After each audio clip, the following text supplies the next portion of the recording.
Kawan baik, Nur Iswan Channel, salam sejahtera, salam menjernihkan pikiran dan menebar kebaikan. Kawan baik, kenapa pemilihan gubernur DKI Jakarta atau DKJ itu selalu menyita perhatian khalayak ramai, ya, terutama media massa dan masyarakat di seluruh Indonesia? Pertama, karena tentu saja Jakarta ibu kota negara, sehingga apapun yang terjadi di ibu kota itu memberikan dampak secara nasional.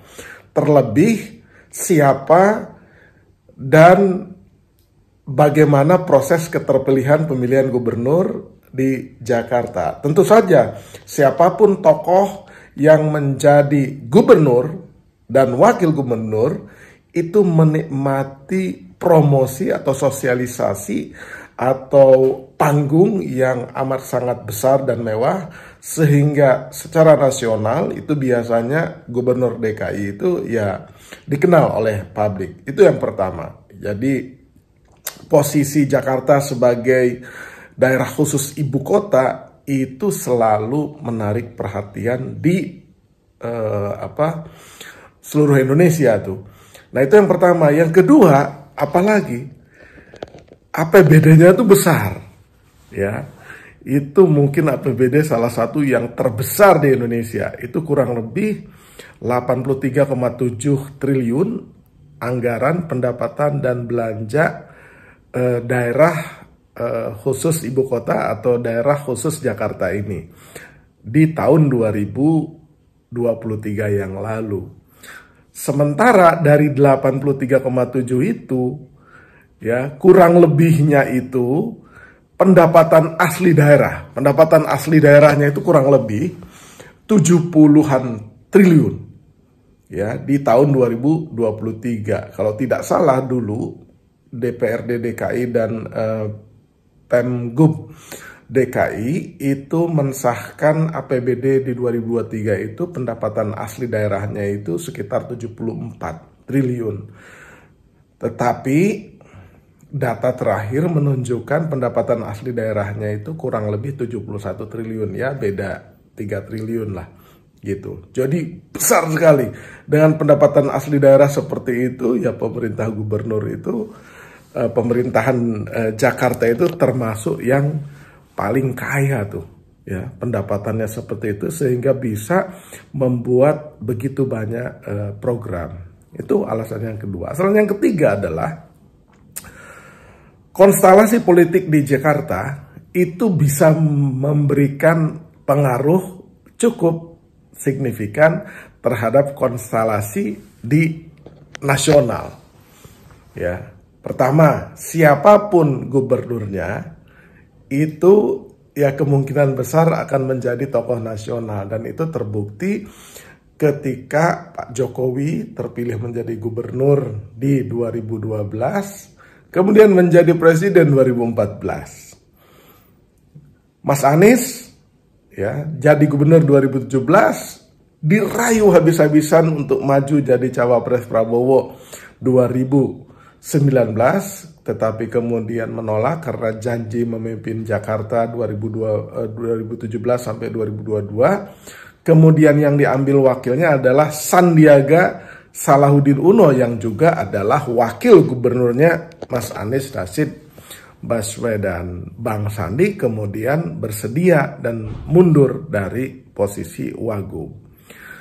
Nah, di 2024 ini juga magnitude-nya, daya tariknya Pilgub ini menarik karena melibatkan juga nama-nama besar seperti, ya, Anies Rashid Baswedan dan dianggap sebagai gubernur incumbent karena baru satu periode di 2017 sampai 2022. Mas Anies juga kemarin menjadi capres tapi mampu dikalahkan oleh Prabowo, sehingga, ya, Mas Anies kembali running for the governor, ya.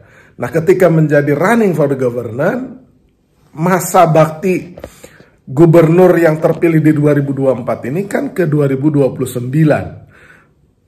Ya, jadi 2029 tuh ada pemilu lagi, ada pileg lagi, ada pilpres lagi. Ketika siapapun menjadi gubernur, itu pasti digadang-gadang juga kalau tidak capres ya cawapres. Paling tidak itu masuk di radar survei nasional yang dilakukan untuk 2029 mendatang. Sehingga kalkulasi partai-partai ketika mengusung gubernur, calon gubernur maupun calon wakil gubernur DKI itu juga memperhatikan, mempertimbangkan kalkulasi dan konstelasi selama 5 tahun ini dan selama menuju 2029.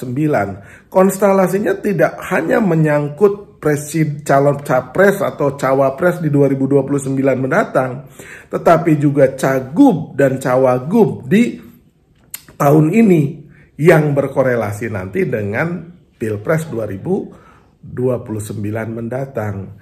Juga konstelasi terkait kekuatan partai-partai politik dalam mempertimbangkan atau dalam mengkalkulasi atau memprioritaskan dapil mana saja yang akan mereka coba garap dan upayakan menambah kursinya, terutama dapil-dapil atau provinsi-provinsi yang memiliki dapil atau kursi legislatifnya, terutama DPR itu besar. Ya, jadi DKI Jakarta, Jawa Timur, Jawa Tengah, Jawa Barat itu adalah provinsi-provinsi dengan gengsi dan memang jumlah kursinya cukup besar. Kalau di luar Jawa misalkan Sumsel, Sumatera Utara, ya Aceh, Sumbar, itu juga menjadi daya tarik tersendiri. Kalau di Indonesia Timur, Sulawesi Selatan misalkan. Nah, itu menjadi perhatian dari semua partai politik. Ketika partai politik mempertimbangkan elektoral, maka ia juga harus mempertimbangkan siapa yang harus dipromosikan untuk menjadi vote getter atau pengumpul suara atau ikon star ya atau ikon ketokohan yang sosoknya bisa memompa dan mendongkrak suara di dapil itu.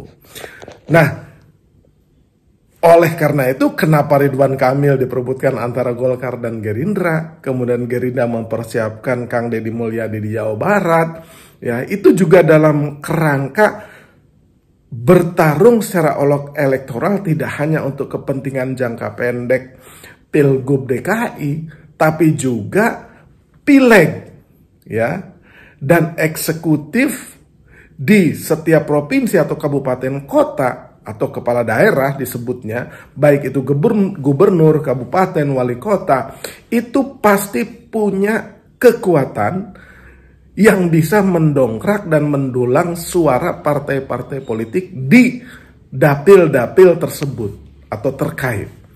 Ya, kalau misalkan di DKI Jakarta, elektoral Nasdem, PKB dan PKS itu terdongkrak dengan mereka mengusung Anies Rashid Baswedan dan Caimin gitu. Nah, ketika Caimin jadi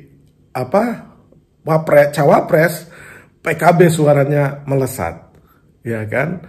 Nah, di Sumbar misalkan PKS itu sudah beberapa periode gubernurnya itu PKS dan kekuatan PKS di sana juga amat sangat kuat, ya. Nah, di Jawa Barat juga itu. Jadi diharapkan di Jawa Barat setiap partai berpikir siapa sesungguhnya figur yang bisa dianggap dapat memberikan efek elektoral kepada partai-partainya. Tak heran ya, DPW 3 partai, PKS, kemudian P3 dan PDIP Perjuangan di Jawa Barat itu sudah melakukan konsolidasi dan mulai menjaring nama. Misalkan keluar nama Susi Pujiastuti, Sandiaga Salahuddin Uno untuk menjadi cagup di Jawa Barat gitu. Nah, ini di DKI itu pun seperti itu. Nah, menariknya di DKI itu tadi seluruh argumentasinya.